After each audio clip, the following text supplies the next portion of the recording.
Hello guys, तो आज हम देखेंगे हिंदी साहित्य के सभी ऑब्जेक्टिव क्वेश्चन को, चारों इकाई का पूरा निचोड़। तो चलिए देखते हैं क्वेश्चन। हेलो गाइस, तो आपका प्रश्न एक है, आचार्य रामचंद्र शुक्ल के इतिहास ग्रंथ का नाम बताइए। ए है हिंदी साहित्य का इतिहास, बी है हिंदी साहित्य का अतीत, सी रश्मिमासा और डी है हिंदी साहित्य का वैज्ञानिक इतिहास। तो इसका सही आंसर है हिंदी साहित्य का वैज्ञानिक इतिहास। ये आपका सही आंसर है। तो चलिए सेकंड क्वेश्चन देखते हैं। सेकंड क्वेश्चन है, हिंदी भाषा में लिखे जाने वाला हिंदी साहित्य का प्रथम इतिहास कौन सा है। ए शिव सिंह सरोज, बी मिश्र बंधु, सी हिंदी साहित्य का इतिहास और डी है हिंदी साहित्य का आलोचनात्मक इतिहास। इसका सही आंसर है ए शिव सिंह सरोज। तीसरा क्वेश्चन है, मिश्र बंधु द्वारा रचित मिश्र बंधु विनोद कितने भागों में है।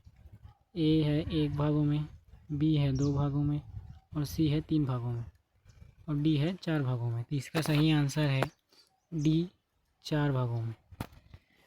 आपका चौथा क्वेश्चन है, ठाकुर शिव सिंह सेंगर का शिव सरोज किस सन में प्रकाशित हुआ। ए है 1883 में, बी है 1888 में और सी है 1889 में और डी है 1885 में। इसका सही आंसर है ए 1883 में। आपका चौथा क्वेश्चन है, पांचवा क्वेश्चन है, पुनर्लेखन का मुख्य उद्देश्य क्या है। ए मौलिकता बनाए रखना, बी गिनती बढ़ाना, सी भाषा को सरल बनाना और डी है विचारों को स्पष्ट करना। इसका सही जवाब है ऑप्शन डी, विचारों को स्पष्ट करना। तो चलिए छठवां क्वेश्चन की ओर बढ़ते हैं। आपका छठवां क्वेश्चन है, हिंदी साहित्य के इतिहास के प्रथम लेखक कौन है। तो आपका ऑप्शन है, option A Acharya Ramchandra Shukla, B Garcin de Tassy, C Mishra Bandhu और डी है जॉर्ज ग्रियर्सन। इसका सही आंसर है ऑप्शन बी गारसा दत्तासी।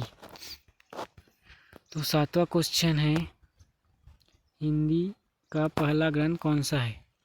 आपका ऑप्शन है ए बटेश्वर बाहुबली, बी श्रौकाचार, सी पृथ्वीराज रासो और डी है पाहुड़।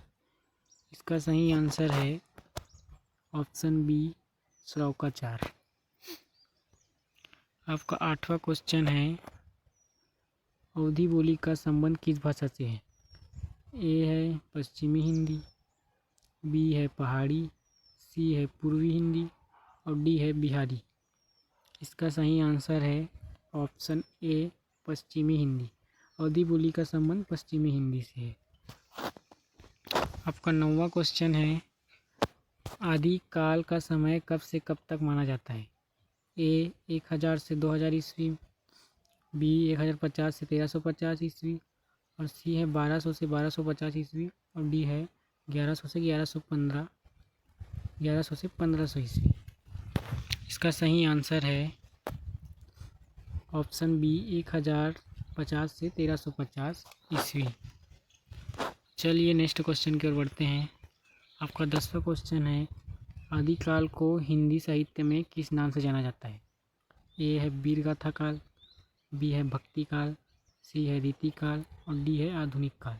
तो इसका सही आंसर होगा ए वीरगाथा काल। आदिकाल को वीरगाथा काल के नाम से जाना जाता है। तो क्वेश्चन नंबर 11 है, आदिकाल के प्रमुख साहित्यकार कौन थे। ए तुलसीदास, बी कबीरदास, सी चंद्रवरदाई और डी है सूरदास। इसका सही आंसर है सी चंद्रवरदाई। और प्रश्न 12 है, आदिकाल का प्रमुख विषय कौन सा था। ए भक्ति, बी प्रेम, सी वीरता और डी है हास्य। इसका सही जवाब है सी वीरता। क्वेश्चन नंबर 13, आदिकाल की प्रमुख कथा कौन सी थी। ए है रामायण, बी महाभारत, सी पृथ्वीराज रासो और डी है पंचतंत्र। इसका सही जवाब है ऑप्शन सी पृथ्वीराज रासो। तो आपका 14 क्वेश्चन है गाइस, पृथ्वीराज रासो किस भाषा में लिखा गया था?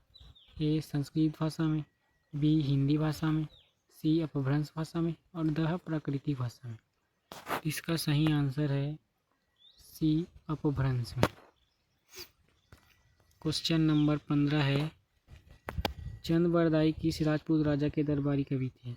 ए है पृथ्वीराज चौहान, बी है राजा प्रताप, सी है शिवाजी और डी है जयचंद। इसका सही आंसर है ऑप्शन ए पृथ्वीराज चौहान। चंद बरदाई पृथ्वीराज चौहान के राजा के दरबारी कवि थे। तो आपका क्वेश्चन नंबर 16 है, नाथ पंथ का मुख्य उद्देश्य क्या था? ए योग साधना, बी भक्ति, सी शास्त्र अध्ययन और डी है युद्ध कला। इसका सही आंसर है ए योग साधना। नाथ पंथ का मुख्य उद्देश्य योग साधना था। 17 क्वेश्चन है, जैन साहित्य के प्रमुख रचनाकार कौन थे? ए महावीर स्वामी, बी पार्श्वनाथ, सी है हेमचंद्र और डी है सिद्धसेन दिवाकर। इसका सही आंसर है हेमचंद्र। तो आपका क्वेश्चन नंबर 18 है, जैन साहित्य का मुख्य उद्देश्य क्या है? अ है ज्ञान की प्राप्ति, बी है धार्मिक उपदेश, सी है मोक्ष प्राप्ति और डी है सामाजिक सुधार। इसका सही आंसर है ऑप्शन नंबर सी मोक्ष की प्राप्ति। तो चलिए क्वेश्चन नंबर 19 की ओर बढ़ते हैं। आपका 19वां क्वेश्चन है, जैन ग्रंथ का प्रमुख धर्म ग्रंथ कौन सा है? ए है त्रिपिटक, बी है आगम, सी है वेद और डी है पुराण। तो इसमें से सही आंसर है बी आगम। क्वेश्चन नंबर 20, भक्ति काल की समय अवधि को संदर्भित करता है। आपका ऑप्शन है 1000 से 1350 ईस्वी और बी है 1600 से 1850 ईस्वी, सी 1350 से 1600 ईस्वी और डी है 1850 से 1900 ईस्वी। तो आपका सही आंसर है ऑप्शन नंबर सी 1350 से 1600 ईस्वी। तो आपका 21वां क्वेश्चन है, रामचरितमानस के रचनाकार कौन थे? ए सूरदास, बी तुलसीदास, सी कबीर और डी है मीराबाई। इसका सही आंसर है ऑप्शन बी तुलसीदास।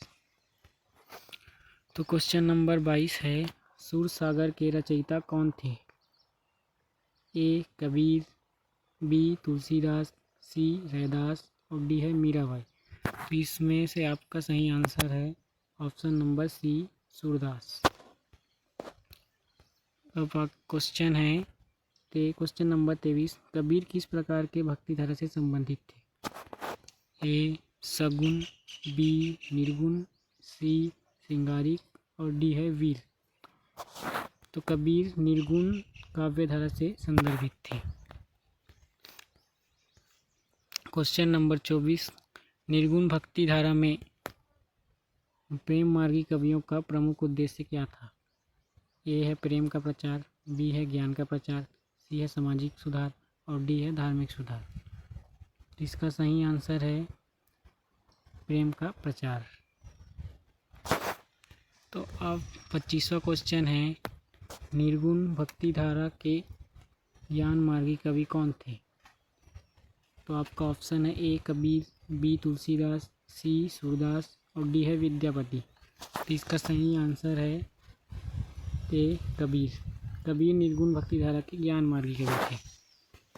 तो आप अगला क्वेश्चन है, कबीर के गुरु कौन थे? तो आपका ऑप्शन ए है रामानंद, बी है तुलसीदास और सी है सूरदास और डी है मीराबाई। तो इसका सही आंसर है ऑप्शन ए रामानंद। तो चलिए अगला क्वेश्चन है, ज्ञान मार्गी कवियों का प्रमुख उद्देश्य क्या था? प्रेम का प्रचार, बी है धर्म का प्रचार और सी है ज्ञान का प्रचार और डी है सामाजिक सुधार। तो आपका सही आंसर है ऑप्शन सी ज्ञान का प्रचार। क्वेश्चन नंबर 28 है, मीराबाई का प्रमुख भक्ति विषय क्या था? ए राम, बी शिव, सी कृष्ण और डी है विष्णु। इनमें से आपका सही आंसर है सी कृष्ण। तो चलिए अगले क्वेश्चन की ओर बढ़ते हैं। अगला क्वेश्चन है, मीराबाई के गुरु कौन थे? A Tulsidas, B Ravidas, C Surdas और डी है कबीर। तो इसका सही आंसर है option number B Ravidas. Ravidas Mirabai के गुरु थे। क्वेश्चन नंबर 30 है, तुलसीदास का जन्म किस राज्य में हुआ था? आपका ऑप्शन ए है उत्तर प्रदेश, बी है मध्य प्रदेश, सी है राजस्थान और डी है बिहार। इसका सही आंसर है ए उत्तर प्रदेश। 31 क्वेश्चन है, रीतिकाल की समय सीमा आचार्य शुक्ल के अनुसार है, आचार्य शुक्ल के अनुसार कौन सी है? तो ऑप्शन ए है 1643 ईस्वी से 1843 ईस्वी, बी है 1643 से 1800 ईस्वी, सी है 1635 से 1893 ईस्वी और डी है इनमें से कोई नहीं। तो आपका सही आंसर है ऑप्शन ए 1643 से 1843 ईस्वी। तो चलिए अगले क्वेश्चन की ओर बढ़ते हैं। रीतिकाल की प्रमुख भाषा कौन सी थी?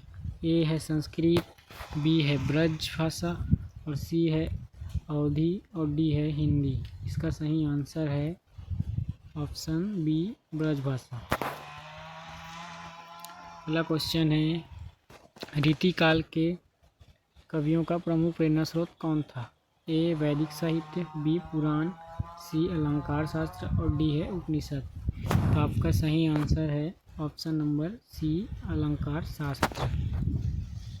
आपका अगला क्वेश्चन है, रीतिकाल में किस रस का अधिकतम प्रयोग हुआ? आपका ऑप्शन ए है वीर रस, बी है श्रृंगार रस, सी है करुण रस और डी है हास्य रस। तो इसका सही आंसर है ऑप्शन नंबर बी श्रृंगार रस। रीतिकाल में श्रृंगार रस का अधिकतम प्रयोग हुआ है।